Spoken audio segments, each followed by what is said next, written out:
This video is presented by Western and Southern Financial Group, a game plan for your financial future. Every great team starts with a strong foundation, and your future should too. With life insurance built like a championship roster, Western and Southern helps protect what matters most so you can focus on winning today while planning for tomorrow. Whether you're just starting out your journey, building your dynasty, or ready to retire like a champion, Western and Southern has the right play for your life stage. Visit westernsouthern.com to get your free life insurance quote today. Western and Southern, built to win.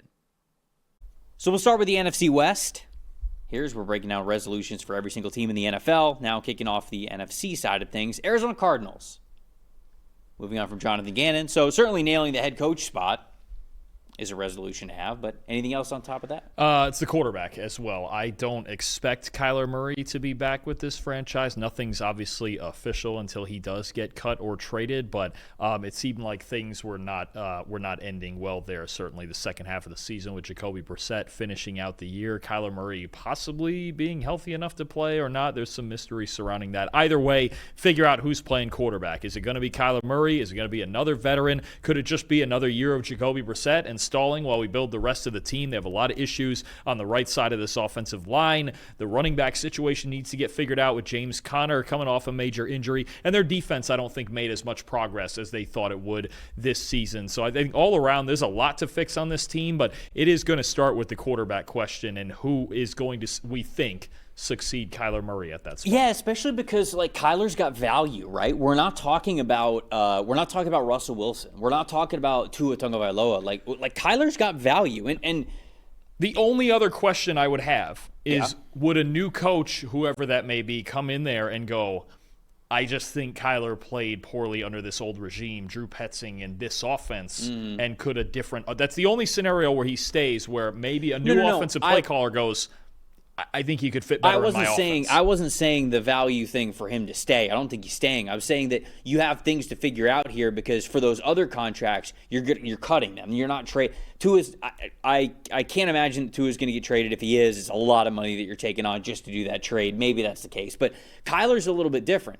Kyler is more of, you're paying him a lot of money and you're going to have to pay to make him go away, but you'll have to do that in dead money anyways. So instead, you get the opportunity to also have that dead money, pay him a lot of money, but you might get something pretty decent back in a trade return, depending on how much money that you're going to take back from that team. So I think those conversations are very, very interesting for Monty Ossenfort to have as a general manager. There's just going to be a lot of teams around the NFL that want to upgrade at quarterback, and Kyler, for as much as it did not work in Arizona, gives you hope.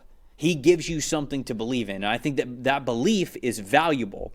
And I think it has tangible value to where Monty Ossenfort can say, okay, well, instead of taking on all of this dead cap just to cut him and let him go somewhere else in a different contract, let's see if somebody might be interested in just throwing a draft pick back at us, right? And maybe that would be the case. Maybe it wouldn't. So I think that is a resolution to have for them. What about the Los Angeles Rams? I want to ask you this one because this is the one maybe on the entire list I was the least sure about. Now, I could say win the Super Bowl because they're loaded up enough to do it. I could say improve the secondary because I don't love the way they're playing lately. Mm-hmm.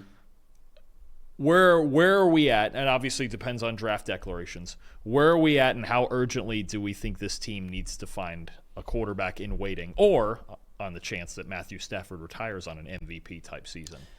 Like, it would be two different situations. But if Stafford stays, how high is this level of urgency? Because this might be a resolution for him. This draft, I'm not sure in their spot. I think they're picking 13th, I want to say, with that Falcons pick. Yeah, 12th or 13th, something like that. If Ty Simpson comes out, there's a whole lot of noise all of a a surrounding a Trinidad Chambliss? No, this is disrespect to Stetson Bennett, the mailman. Yeah. Well, I'm just maybe he's the guy. Maybe he's the guy. Maybe finding a QB in waiting is in your own building. Maybe it is. No, I think that the easy resolution for them is winning the Super Bowl because I think they're one of the favorite teams to do it. They're one of the best teams in the NFL this year. That truly is the resolution of capitalizing on the year that they have currently had, capitalize on Matthew Stafford and Puka Nacua playing the way that they are, and just honestly everybody on the team. So I think that that's their real resolution. When it comes to the quarterback spot, though, I am of the mindset that they should use this pick that they currently have to construct however they acquire their quarterback of the future. Whether it's drafting one at number 13 here, like you said, whether Trinidad Chambliss is in this class, Ty Simpson, whatever it is. Or if they're not, let's say that those guys aren't in the class, and let's say Dante Moore and Fernando Mendoza are long gone. If I'm Les Snead, I'm pretty tempted to go, all right, I'll trade somebody straight up. I'll give you 13 this year. You give me a first rounder next year. I don't care. Just completely get out of it. And now all of a sudden you're in a spot where, think about, we always do this grass is greener quarterback conversation thing. But like with 2027, there's going to be a lot of quarterbacks in that class. We know. Because there's going to be a lot of guys that are running out of eligibility. So not only are there going to be the juniors that are really good, the underclassmen that are really good that are going to be in that class, there's going to be a lot of guys that don't have eligibility left that are also going to also be in that class. So you will have more flexibility to get a quarterback that you want. And for as good as Matthew Stafford's playing this year, I'm not so sure that dude retires. Maybe he does because he's playing really well and he wants to go out on top and he wants to leave before the game leaves him. But that's kind of how I would go about it, is if we're making this resolution about the quarterback spot, I'd either be picking a quarterback here at 13, wherever they pick. I should have looked this up because I've said it a bunch of times. Or I'm trading out of it completely. And I'm doing something to just get another first rounder next year from somebody. Currently picking, they have the 13th pick. That's the Falcons pick. And then back into the first round. And then whatever theirs will be that's come the end of the postseason. And that's why I'm okay with doing it, is take this pick and just kick the can down the road. If this isn't because that's the whole reason why you make the trade. You got so lucky that not only did the Falcons give you this pick, it's 13th overall. Yep. So don't just take anybody. Now, if you love a player who's on the board at 13, it's a different conversation. Sure, if I'm But don't take anybody. If you don't love the way you think the board's going to fall to you, make a deal. Get out of it and get a first-round pick for next year. Yeah, or they could just take the win now approach and take the best corner in the draft and see where it goes and get better there, right? I wouldn't have a big issue with that if you feel like, hey, we're still trying to contend with Stafford. So they because their roster is so good, they do have a lot of flexibility with this too. Yeah. San Francisco, what's the resolution here for the San Francisco 49ers? We've had some other teams where I've screamed offensive line. With the San Francisco 49ers, I'm going to scream defensive line. Now, it's going to help Really? Yes. Just in. Well, they're not. They weren't good this year. Oh no, I'm screaming. But I know they got a lot of young guys. I was going to say, in theory, they have Nick Bosa. Yeah. Mykel Williams. Yep. C.J. West. Yep. Alfred Collins. Maybe they bring Bryce Huff back in that mix. No, right. I don't care. I need as many resources on this D-line as that's possible. always been my hesitancy when I'm doing mock drafts for them, is they're horrible at run defense this year. Horrible. I think another year with these young guys in the system and just in the NFL, they'll naturally be a little bit better. But I keep myself from drafting a defensive lineman for them in the first round because I always go, because they just did this. They loaded up on defensive line. I would do it again. And Robert Saleh likes to have that defensive line depth because we know he doesn't blitz at all. So right. So this year, look, this defensive line is last in the league in run defense grade. They're 26 in pass rush grade, and they're last in the league in sacks. I think it's only, 15 or so sacks they had all season. Especially pass rush. Now, you're right.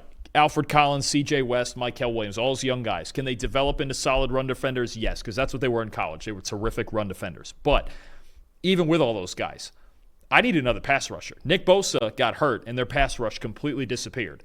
And you were relying on Bryce Huff, and then he got hurt as well. So they got nothing. The defensive line, to me, is going to be the reason. Part of it is injuries, that they don't win a Super Bowl if they don't win it. I'm throwing as many resources as possible at this. Fred Warner's going to come back. I've got Tainted Bethune. I've got D. Winters. My linebackers are going to be fine. I've got young guys in the secondary. Robert Saleh plays a lot of zone coverage anyway. You can find guys. They need this defense is designed. Think back all the way back to 2019, that Super Bowl, right? Nick Bosa, DeForest Buckner, Eric Armstead, right? This defense is designed where they need monsters on the defensive line. And you continue to look for talent, elite talent at this unit. I'm not letting anybody in-house right now stop me from finding more defensive line talent with the way they produce this year. All right. Look, they need it. Yeah. I've just always been a little bit hesitant to do it in the draft given how much they invested in those resources last year. If we make the compelling case, if we get to the draft, if Let's think of one. Mid to late 20s. I don't know. Caden McDonald. Caden McDonald is one if you want run defense. If you want a pass rusher, is it? Oh, okay. If you want to, Romello Height. If you want to pass, is it Romello Height or Mason Thomas? You can go either way because they're bad at both right now. Right. So if there is an elite defensive lineman that they feel like can help their team in the 20s, don't shy away from it. Do not shy away from it. Right. Keep throwing talent at that unit. The Seattle Seahawks. What's the resolution here for Seattle? Boy, for me, you know what? And it's gone a lot better than I thought it would. You remember preseason, I was like, I really like this Clint Kubiak hire and putting him with Sam Darnold. Make sure that lasts more than one. You find any way to retain Clint Kubiak. He's getting head coaching. I don't know if it's going to be up to them. It's not going to be up to them in all likelihood, but boy, you do as much convincing as you throw them. You throw them a raise. You throw them a nice, healthy raise because you're talking about a team with Sam Darnold as its quarterback with a very young offensive line that is third in an offensive grade for us. They are third in points per game, and Sam Darnold's got a career-high passing grade and looks like he could possibly lead this team to a Super Bowl. If it's me, this one isn't guaranteed, and this is one that's a little out of their control. But, man, I'd have a hard time letting that guy out of the building with the chemistry he has with Darnold, plus his previous experience. He's known him for multiple years, and just the way this offense is rolling. It would be tough to replace him after just one season. Yeah, as the number one seed, the resolution is certainly to win the Super Bowl this year. But you're just hoping that you can have a Ben Johnson situation here where you go, if you win – if you win the Super Bowl, he's going to be gone. Right? Sure. If you win the Super Bowl, he's going to be gone, but you're good with it because you won the Super Bowl. If you don't win the Super Bowl, is there a world where you drum up like, hey, man, just give us one more year. Give us one more year. We'll make you the highest paid offensive coordinator in the NFL. Just give us one more year, and let's try to run it back. I think there's a world where he could say yes to that. If they get close enough, since they're obviously making the divisional round at the very worst now that they have the bye. I think what Ben Johnson showed us in those couple of years where he didn't take jobs was coordinators, you feel like they're looking for the right job now, right? Like, would Kubiak take the Tennessee job just to take it? I don't know. Right, but we basically just saw Brian Callahan do that, and it didn't work at all. So I don't think you want to go to a place where you're just taking, like you mentioned, a head coaching job just to do it. It has to be the right fit for them. If they win the Super Bowl, it is what it is. But at that point, I go, all right, well, you won a Super Bowl. You're going to lose your OC if you win the Super Bowl. But I think you really do. You really want to keep this guy around. If you don't win a Super Bowl, you really want to keep him around one more year to give it another rip. Everyone's got takes. Numbers have truth. And the truth is, most people are betting with emotion. Sportsbooks feed on it. TikTok gurus sell it. The hype machine runs on it. That's how you lose. PFF is different. You're betting with winning data. The same data trusted by all 32 NFL teams and the sharpest minds in the game. PFF betting tools take every prop, every matchup, every angle, and run them through our custom models. Built on the best football data in the world. What comes back is your edge. Simple, sharp, and built to win. Want to go deeper? PFF puts a pro-level analytics department in your hands, giving you the same insights teams use to find every advantage. Build your game plan with matchup analysis. Project every snap, every matchup, and every edge before kickoff. Because the smartest plays start long before Sunday. Hit rates show how a player performs against their prop and against defenses built the same way. It's the data that gives you real confidence in every pick. Next, Key Insights translates PFF data into the story behind every matchup, giving you the why that powers your bets. From coverage schemes to defensive looks, it's the context that turns raw numbers into winning decisions. When you're ready to take action, filter through every prop on the market and focus on the opportunities that matter, by game, matchup, or value. Then, shop for the best available line in your area and tap your book of choice to place the bet instantly. Everyone's got takes, but now you've got truth. Bet with data, win with PFF.